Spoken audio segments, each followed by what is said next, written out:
ஒரு அமைதியான காட்டில் சிறிய மான் மற்றும் அங்கே வாழும் விலங்குகள் எல்லாம் நண்பர்களாக ஒன்றாய்க் கூடி மகிழ்ச்சியாக வாழ்ந்து வந்தனர்.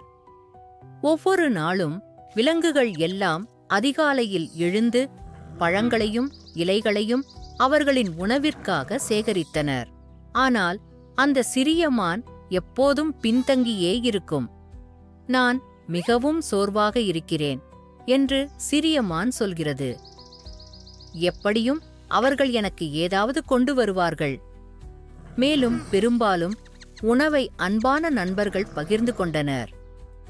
ஒரு நாள் காடு மிகவும் அமைதியாக இருந்தது. மான் தாமதமாக தூங்கி எழுந்தது.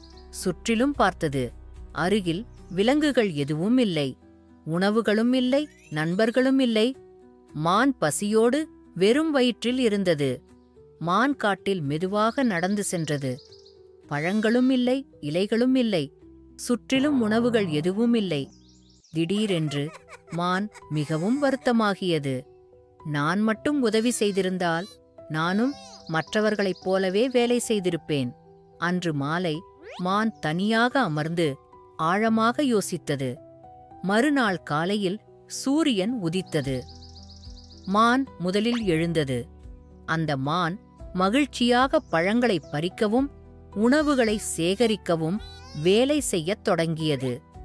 மானின் செயலை பார்த்து நண்பர்கள் ஆச்சரியப்பட்டார்கள், மகிழ்ச்சியடைந்தார்கள்.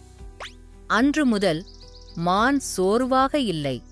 மானும் அனைத்து விலங்குகளும் ஒன்றாய்க் கூடி மகிழ்ச்சியாக வாழ்ந்தனர்.